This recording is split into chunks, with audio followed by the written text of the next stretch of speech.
कभी सोचा है कि भारत की सदियों पुरानी कहानियों में ऐसा क्या है जो आज भी हमारे दिलों में एक अनजाना सा डर पैदा कर देती हैं? तो चलिए आज साथ मिलकर भारत की उसी रहस्यमयी और अलौकिक दुनिया में कदम रखते हैं और उन अनदेखे रहस्यों को जानने की कोशिश करते हैं।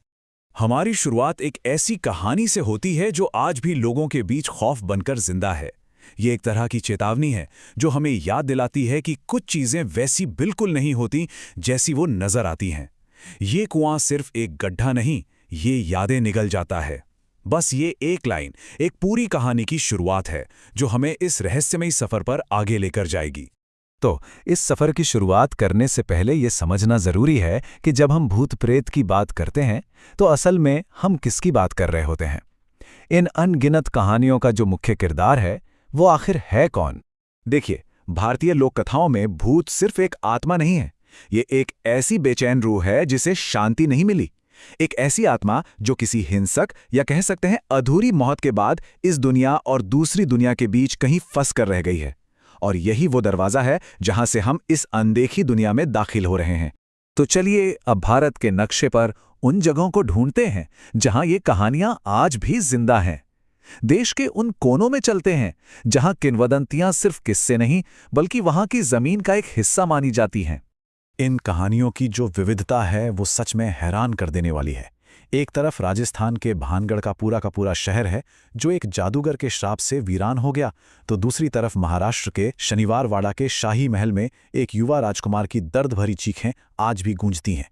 मतलब हर कहानी अपने आप में एक अलग तरह का डर लेकर आती है। और ये सिर्फ कहानियां नहीं हैं। जब सरकार खुद किसी जगह के बाहर ये चेतावनी लगा दे तो इससे समझा जा सकता है कि इन किंवदंतियों की जड़ें कितनी गहरी हैं। जरा सोचिए, किसी एक जगह को लेकर लोगों का विश्वास इतना गहरा हो कि उसे एक ऑफिशियल पॉलिसी का हिस्सा बनाना पड़े। ये हमें क्या बताता है? अच्छा, अब बड़े बड़े किलों और ऐतिहासिक जगहों से निकलकर हम एक ऐसी कहानी की ओर बढ़ते हैं जो हमारे बहुत करीब है। एक ऐसी कहानी जो दिखाती है कि सदियों पुराने डर आज भी नए और आधुनिक रूप में हमारे सामने आ खड़े होते हैं। तो सवाल यह है कि ये डर पुराने किलों से निकलकर अब हमारे मोबाइल फोन तक कैसे पहुंच गए हैं।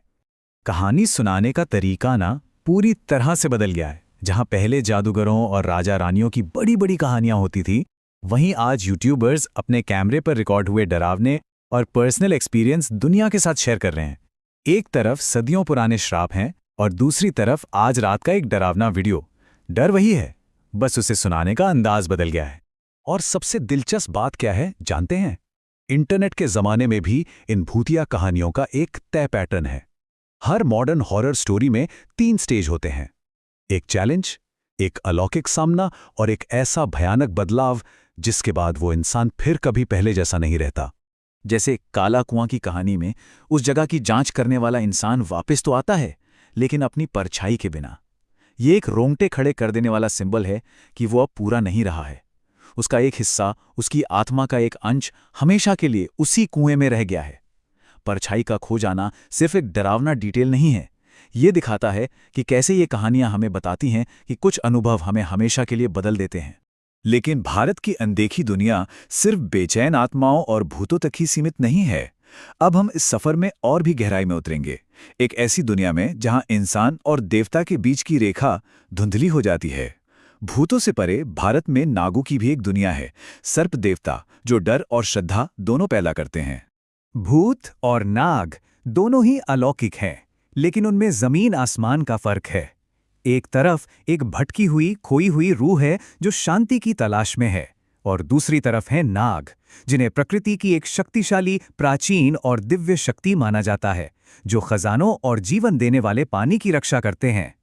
नागों की सबसे रहस्यमयी शक्तियों में से एक है उनका रूप बदलने की क्षमता।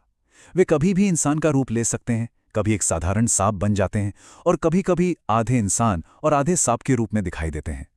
उनका कोई एक निश्चित रूप नहीं है, और यही बात उन्हें पौराणिक कथाओं में इतना शक्तिशाली और इतना अप्रत्याशित बना देती है। 2000 से भी ज्यादा सालों से दक्षिण एशिया में नागों की पूजा की जा रही है। ये सिर्फ एक नंबर नहीं है। सोचिए 2000 साल, ये एक ऐसी परंपरा है जो पीढ़ियों से चली आ रही है, जो ये दिखाती है कि हमारी संस्कृति में उनकी जड़ें कितनी गहरी हैं और जो हमें हमारे पूर्वजों से सीधे जोड़ती है। नाग सिर्फ पौराणिक जीव नहीं है, उन्हें नदियों, झीलों और कुओं का रक्षक माना जाता है। और जहां पानी है वहां जीवन है। पानी से ये गहरा जुड़ाव उन्हें सिर्फ एक रहस्यमयी जीव नहीं बल्कि जीवन का संरक्षक बनाता है, और शायद इसीलिए उन्हें पूजा जाता है। तो जैसे जैसे हमारा ये सफर अपने अंत की ओर बढ़ रहा है, हम सबसे बड़े और जरूरी सवाल पर आते हैं। हमने भूतों की बात की, प्रेत बाधित जगहों को जाना और नागों के रहस्य को समझा, लेकिन सवाल ये है कि ये कहानियां आज भी क्यों जिंदा हैं? हम सब विज्ञान और तकनीक के युग में रहते हैं, फिर भी इन कहानियों में ऐसा क्या है जो हमें आज भी अपनी ओर खींचता है? भूतों, प्रेत बाधित किलों और सर्प देवताओं की इन कहानियों का आज के दौर में क्या मतलब है?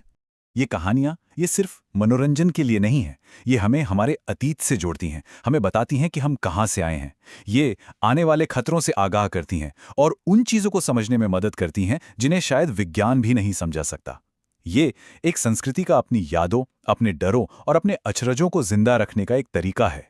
तो अंत में ये याद रखना जरूरी है कि हर संस्कृति की, हर समाज की अपनी एक अनदेखी दुनिया होती है। अपने भूत और अपने नाग होते हैं जो हमारी दुनिया के साथ साथ चलते हैं, बस हमारी नज़र से ओझल रहते हैं। तो सवाल यह है कि हमारे आसपास की दुनिया कौन सी कहानियां सुनाती है, कौन से रहस्य हैं जो शायद हमारी आंखों से भी ओझल हैं।